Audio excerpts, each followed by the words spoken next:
जय हिंद दोस्तों। तो कैसे आप लोग। हम देख रहे थे हिस्ट्री क्लास में हमने अभी तक देखा कि आर्यों का भारत में आगमन। आर्य भारत आया और भारत के 10 राजाओं और आर्यों के बीच युद्ध हुआ, जिसमें आर्य विजयी हुए। आर्यों की तरफ से जो नेतृत्व कर रहे थे वो थे भरत। भरत जो आर्यों की तरफ से नेतृत्व कर रहे थे और भारत के 10 राजाओं के बीच युद्ध हुआ, जिसमें आर्य विजयी हुए। विजयी होने के बाद आर्य अपने संस्कृति, अपने समाज का भारत में विकास करने लगे, जिसको कहते हैं हम वैदिक सभ्यता। जिसको हम कहते हैं वैदिक सभ्यता। वैदिक सभ्यता भारत में वैदिक सभ्यता। वैदिक सभ्यता 1500 ईसा पूर्व से लेकर 600 ईसा पूर्व 1500 ईसा पूर्व से लेकर 600 ईसा पूर्व कालखंड के समय को वैदिक सभ्यता कहते हैं। वैदिक सभ्यता को दो भागों में बांटा गया। वैदिक सभ्यता को दो भागों में बांटा गया। ऋग वैदिक काल और उत्तर वैदिक काल, इसको दो भागों में बांटा गया।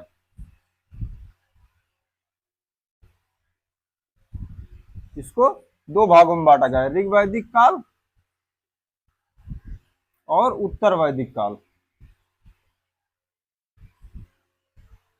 उत्तर वैदिक काल, इसको दो भागों में बांटा गया है। ऋग वैदिक काल खंड के 1500 ईसा पूर्व से 1000 ईसा पूर्व काल के समय को।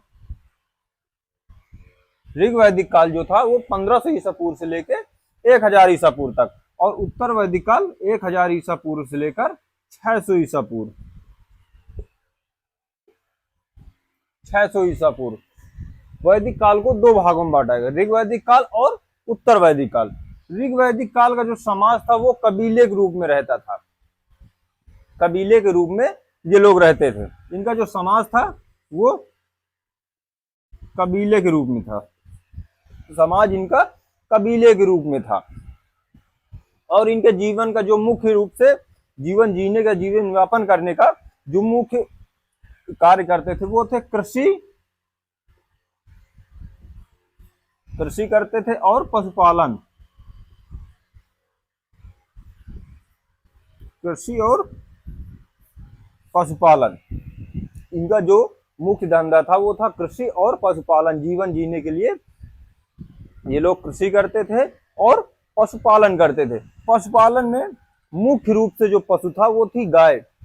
ऋग वैदिक काल में मुख्य रूप से जो थी वो गाय थी। गाय गाय गाय को ये लोग अघन्य कहते थे, ना मारने योग्य।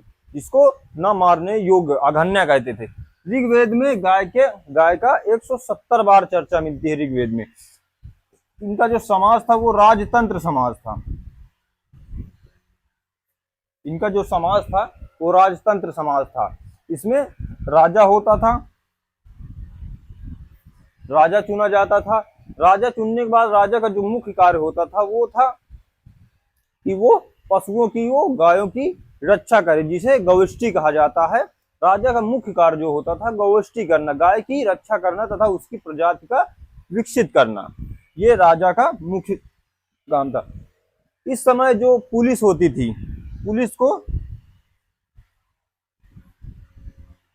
इस समय की पुलिस को उग्र कहते थे। पुलिस को उग्र और गुप्तचर को स्पष्ट। गुप्तचर को स्पष्ट कहते थे। इस समय की जो पुलिस होती थी उसको उग्र कहते थे और गुप्तचर को स्पष्ट कहते थे। इन लोगों के समय ऊनी जो कपड़ा होता था उसे सामूल्य कहते थे। ऊनी वस्त्र जो होते थे,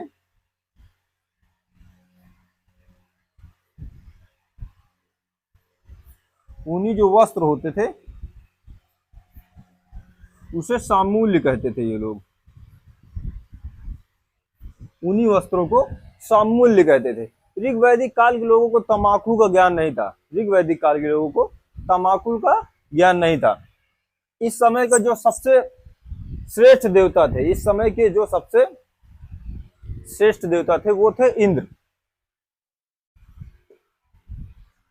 इस समय के जो श्रेष्ठ देवता थे वो थे इंद्र। इंद्र का ऋग्वेद में 250 बार वर्णन मिलता है, 250 बार ऋग्वेद में जिक्र मिलता है इंद्र का। इंद्र का एक और नाम है पुरंदर। इंद्र को पुरंदर भी कहते थे, किला तोड़ने वाला। इसको युद्ध का देवता भी कहते थे, इन्हें युद्ध का देवता भी कहते थे। इंद्र को पुरंदर भी कहते थे, किला तोड़ने वाला। अब ऋग्वेद में 21 नदियों का जिक्र मिलता है।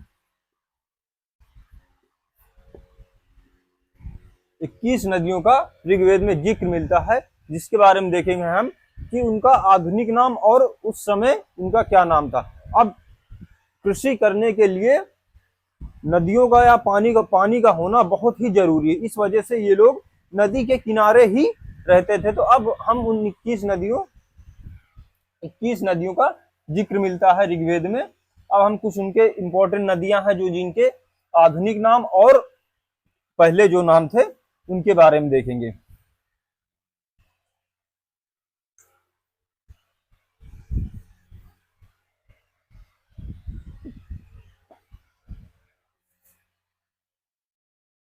आधुनिक आधुनिक नाम और पहले पहले जो नाम थे। काबुल, काबुल को कुंभा कहते थे, काबुल को कुंभा कहते थे। कुर्मू,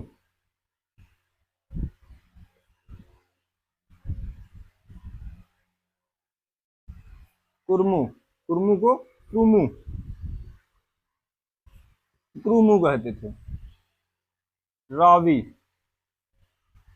रावी को परुषणी, रावी को ये लोग परुषणी कहते थे। सतलज, सतलज को शत्रुदी, सतलज को शत्रुदी। झेलम,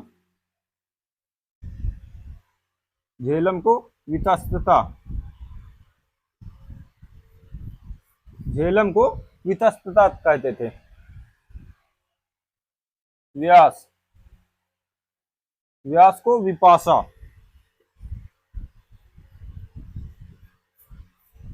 व्यास को विपाशा। गंडक,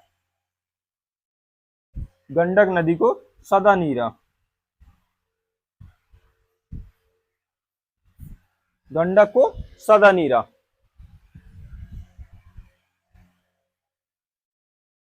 सिंध, सिंध को सिंधु, सिंध को सिंधु नदी कहते थे। ये कुछ नदियां हैं जो आधुनिक समय में जिनका नाम और पहले जो ऋग्वैदिक काल के लोग इन नदियों की जो नाम रखे हुए थे। काबुल को कुंभा कहते थे, क्रुमू को क्रुमू कहते थे, रावी को परुषणी कहते थे, सतलज को शत्रुदी, झेलम को वितासता, व्यास को विपाशा और गंडक को सदानीरा और सिंध को सिंधु नदी कहते थे। ये जो इंपॉर्टेंट कुछ नदियां हैं जिन्हें वो आधुनिक समय में और पहले जो नाम थे।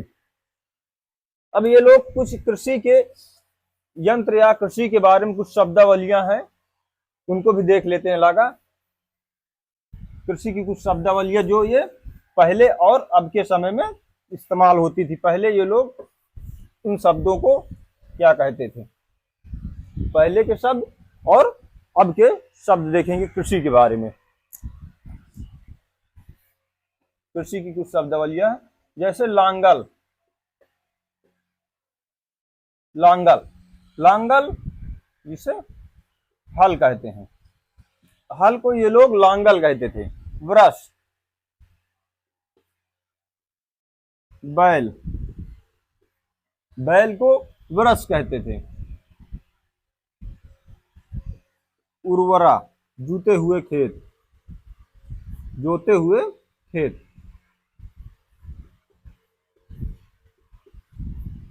जोते हुए खेत को उर्वरा कहते थे। सीता, सीता, हल से बनी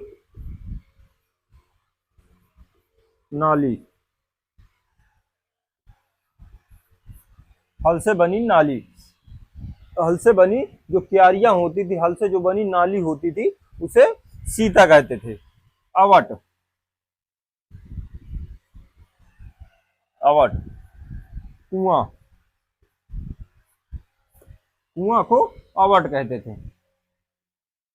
पर्जन्य, बादल, बादल को पर्जन्य कहते थे। करिश, करिश, खाद, गोबर की,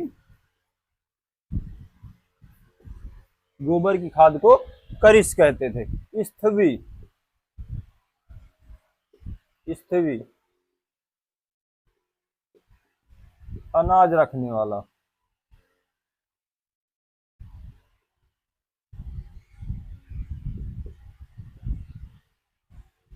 अनाज रखने वाला कोठरा। और किनांस, किनांस, हलवाई।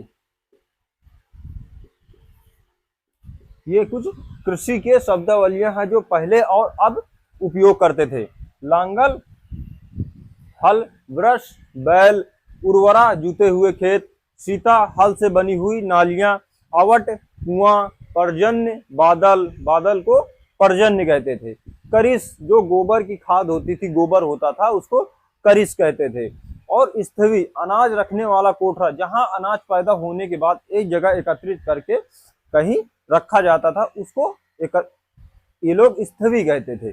और किनांस, किनांस, जो हल जोतते थे, जो व्यक्ति हल जोतते थे उन्हें किनांस कहते थे, हलवाई को किनांस कहते थे।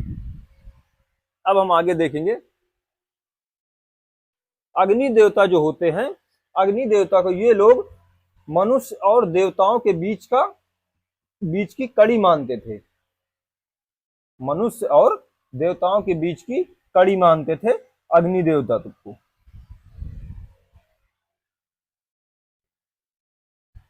अग्नि देवता को मनुष्य और देवताओं के बीच की कड़ी मानते थे, जिनका 200 बार जिक्र मिलता है। 200 बार जिक्र, 200 बार चर्चा ऋग्वेद में मिलती है। मारुत,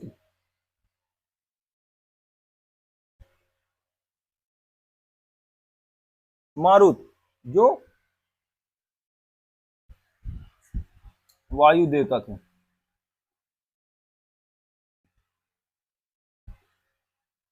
वायुदेव।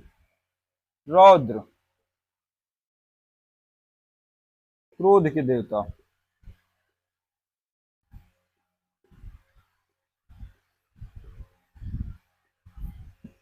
क्रोध के देवता, जो क्रोध के देवता।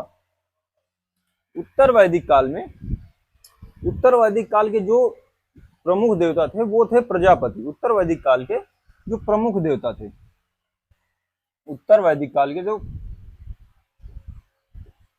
उत्तर वैदिक काल,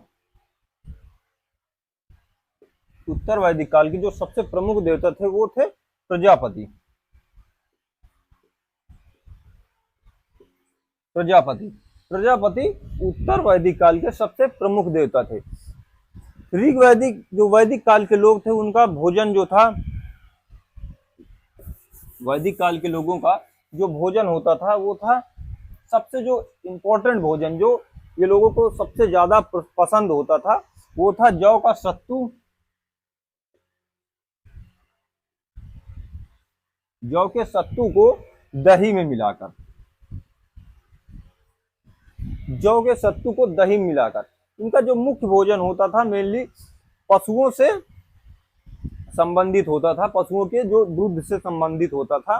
तो जौ के सत्तू को दही में मिलाकर कराव नामक खाद्य पदार्थ बनाते थे। इनके कृषि में जो मुख्य रूप से उत्पाद थे वो थे जौ, जौ, गेहूं, जौ, गेहूं, मूंग, तिल, उड़द आदि थे। आदि जो इनके कृषि में उत्पादित फसलें होती थी, वो उस समय ये कुछ फसलें होती थी जो इनके कृषि में उत्पादित होती थी। इनका जो मुख्य भोजन होता था वो जौ के सत्तू को दही में मिलाकर करव नामक पदार्थ बनाते थे। अब उत्तर वैदिक काल के जो लोग थे, वैदिक काल के लोगों को जो मनोरंजन के साधन थे, वैदिक काल के लोगों के मनोरंजन के जो साधन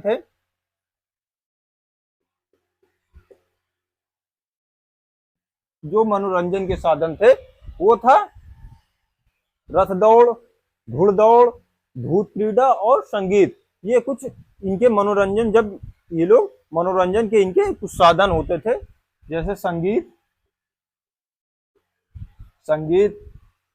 भूत क्रीड़ा,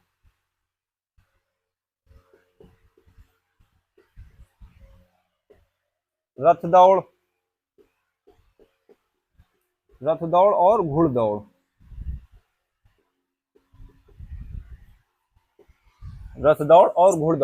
ये कुछ इनके मनोरंजन के साधन हुआ करते थे। वैदिक काल के लोग जो मनोरंजन के साधन थे वो संगीत, रथ दौड़, घुड़दौड़ और भूत क्रीड़ा होती थी। उत्तर वैदिक काल के जो राजा होते थे, राजा का जो सलाहकार होता था वो पुरोहित को माना जाता था। राजा का जो सलाहकार होता था वो पुरोहित को माना जाता था। अब इस समय जो वैदिक काल के लोग थे, ऋग वैदिक काल के समय लोगों को लोहे का ज्ञान नहीं था। ऋग वैदिक काल के समय लोगों को लोहे का ज्ञान नहीं था, परंतु उत्तर वैदिक काल खत्म होते होते उत्तर वैदिक काल में लोहे का ज्ञान हो गया था। ऋग वैदिक काल में लोगों को रथकार, चर्मकार,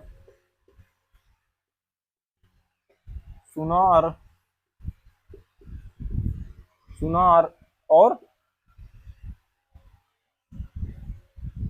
रथकार, चर्मकार, सुनार, बढ़ईगीरी,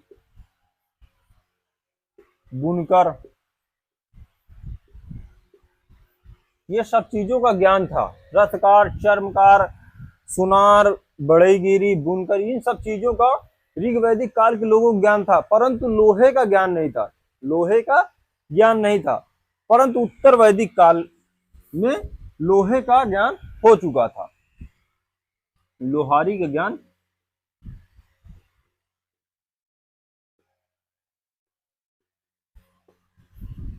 उत्तर वैदिक काल उत्तर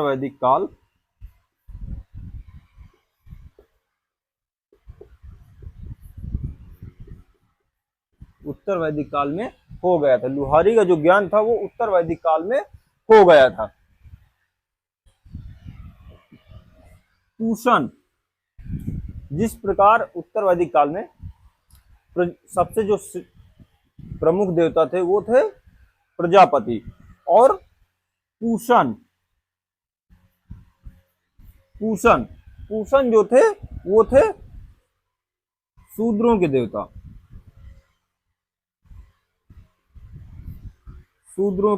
देवता।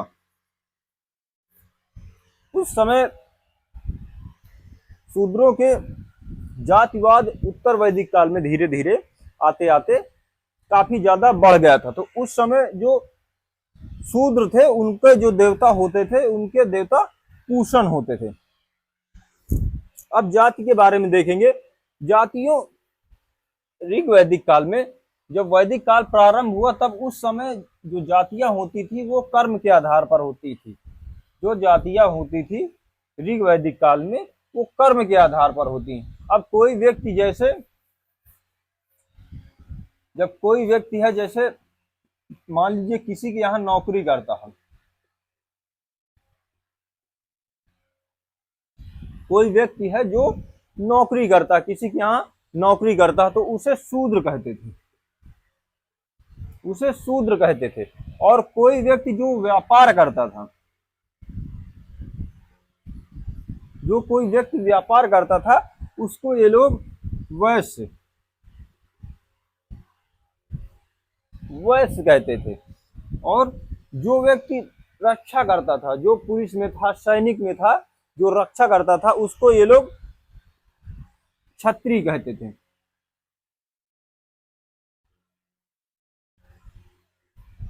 सैनिक को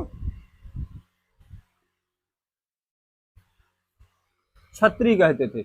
और जो ज्ञान देता था, जो शिक्षा प्रदान करता था, उस समय वैदिक काल के समय जो व्यक्ति शिक्षा प्रदान करता था, उसको ये लोग ब्राह्मण कहते थे। इसको ये लोग ब्राह्मण कहते थे। जो जो शिक्षक था, उसको ब्राह्मण कहते थे। इसको ये लोग ब्राह्मण कहते थे। तो उस समय जो जातियां होती थी वो व्यक्ति के कर्म के आधार पर होती, परंतु धीरे धीरे धीरे धीरे जब समय बढ़ता गया तो उस व्यक्ति की जो जाति होती थी वो उसके वर्ण के आधार पर निर्धारित होने लगी। तो उत्तर वैदिक काल जब आते आते लोगों की जो जातियां होती थी वो उसके वंशागत चलने लगी, कि वंश में उसके जो कभी उसके दादा परदादा शिक्षा प्रदान करते थे तो वो थे ब्राह्मण। अब वो धीरे धीरे उनके यहाँ से शिक्षा प्रदान करना तो खत्म हो गया, परंतु वो लोग अपने नाम के आगे ब्राह्मण ही लगाते थे। अब कुछ वैदिक काल में कुछ समितियां बनाई गई, जैसे सभा,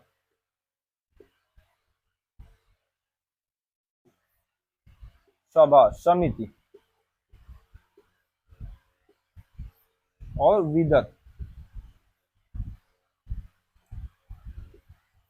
ये तीन प्रकार के इन्होंने ये तीन प्रकार के मंडल बनाए या तीन प्रकार के विभाग बनाए, जिसमें वो लोग अपनी राय प्रस्तुत करते थे। सभा सभा में सभी लोगों का आना अनिवार्य था। सभी लोग आ सकते, चाहे वो वैश्य हो, शूद्र हो, ब्राह्मण हो, क्षत्रिय हो, सभी लोग आ सकते थे। सभा में सभी लोग आ सकते थे। सभा का ऋग्वेद में 8 बार जिक्र मिलता है। सभा में सभी लोग शामिल हो सकते थे, परंतु यहाँ पर स्त्रियों का आना वंचित था, स्त्रियों का आना वर्जित था। यहाँ स्त्रियां नहीं आ सकती थी। समिति समिति जो होती थी वो श्रेष्ठ लोगों की सभा होती थी, जो उच्च वर्ग के लोग होते थे, जो श्रेष्ठ होते थे, ये उनकी सभा होती थी। और समिति ही वैदिक काल में समिति ही राजा का चयन करती थी कि कौन राजा बनेगा। समिति की ऋग्वेद में 9 बार जिक्र मिलता है। समिति ही राजा का चयन करती थी। और विदत, ये सबसे प्राचीन जो संस्था थी, इनकी जो संस्था थी, सबसे प्राचीन संस्था थी वो विदत थी। विदत में ये लोग विदत 122 बार जिक्र मिलता है। विदत में एक ऋग्वेद में विदत का 122 बार जिक्र मिलता है। विदत में स्त्रियां भी आ सकती थी, शूद्र भी आ सकते थे, वैश्य भी आ सकते थे। सभी लोगों का आना इसमें पूरी तरह से पूर्ण रूप से कोई किसी भी जाति का कोई भी बाधित नहीं था कि वो व्यक्ति नहीं आ सकता है। ये सबसे प्राचीन इनकी संस्था थी, वो विदत थी। अब आप सोच सकते हैं, एक मोटे तौर पर सोचिए कि देखिए उस समय स्त्रियों की दशा कैसी थी। ऋग वैदिक काल के समय स्त्रियां जो होती थी उनका बराबर से सम्मान होता था, हर चीज। ना पर्दा प्रथा थी, ना सती प्रथा थी, कोई प्रथा उनके लिए। जो सम्मान पुरुष को दिया जाता था वही सम्मान स्त्री को दिया जाता था। जो इनकी सभा थी विदत, जो सबसे प्राचीनतम सभा थी, जिनकी प्राचीनतम संस्था थी, विदत थी। विदत में ही ये लोग सभी लोगों का आना अनिवार्य था, चाहे वो स्त्री हो, पुरुष हो, और चाहे ब्राह्मण हो, शूद्र हो, कोई भी हो। ऋग्वेद में 3 प्रकार के यज्ञ की चर्चा मिलती है। अश्वमेध, वाजपेय और राजसेय।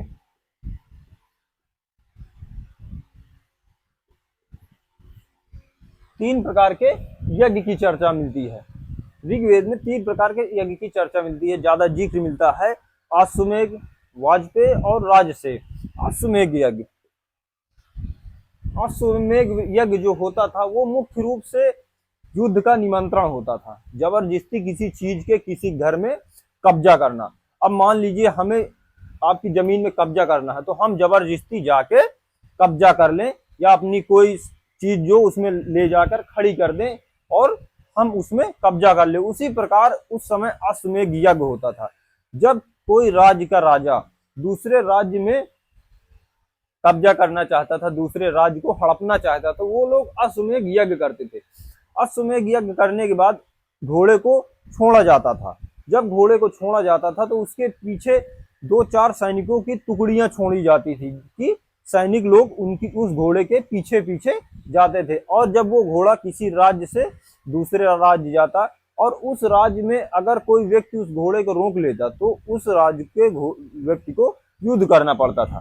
अब मान लीजिए जैसे यहाँ पर आपका खेत है, अब कोई व्यक्ति को जब घोड़ा आता था तो अगर आपके खेत में चर कर, आपके खेत में कोई फसल बोई है उसे चर कर चला जाता था, तो वो जो खेत होता था वो घोड़े के मालिक का हो जाता था। ये सिस्टम था उस समय। अगर आप उस घोड़े को बाहर हाँकते हैं या घोड़े को भगाते हैं तो उसके बाद आपको उस राजा से युद्ध करना पड़ता था। तो ये अश्वमेध यज्ञ जो होता था ये मुख्य रूप से युद्ध की चुनौती ही होती थी। युद्ध का वाजपेय यज्ञ, वाजपेय ये राजा के सुरक्षित होने के लिए ये वाजपेय यज्ञ होता था। और राजसेय यज्ञ जो होता था वो होता था जब किसी राजा का राज तिलक होता था तो राजसेय यज्ञ होता था। अब हम आगे देखेंगे।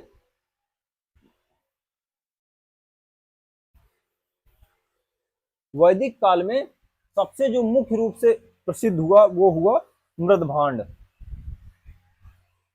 सबसे ज्यादा जो प्रसिद्ध क्वेश्चन पूछ लेता है कि मृदभांड किस समय की, किस काल की सबसे जो फेमस मृदभांड,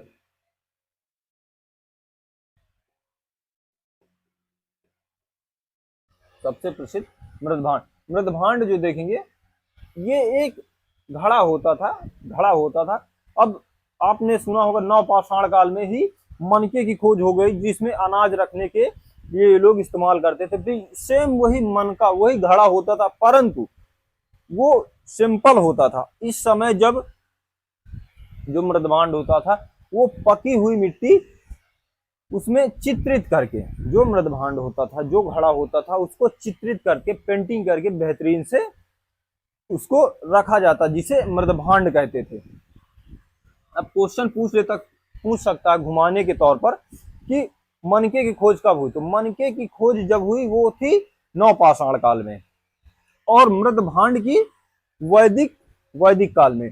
तो वैदिक काल की जो खोज थी वो मृदभांड थी। मृदभांड जो पकी हुई मिट्टी का होता था और उसमें चित्रित करके पेंटिंग करके ये लोग रखते थे।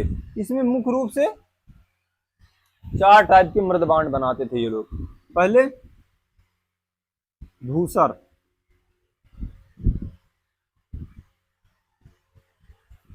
धूसर मृदभांड, काला मृदभांड, लाल मृदभांड और मिश्रित। ये लोग 4 टाइप के मृदभांड बनाते थे। और जो सबसे फेमस, सबसे प्रसिद्ध होता था उस समय वो धूसर मृदभांड होता था, जो ग्रे कलर का होता था, जो ग्रे कलर का होता था। उस समय का सबसे प्रसिद्ध मृदभांड जो होता था वो धूसर मृदभांड होता था, जो सबसे फेमस होता था। अब हम आगे नेक्स्ट क्लास में देखेंगे। जय हिंद।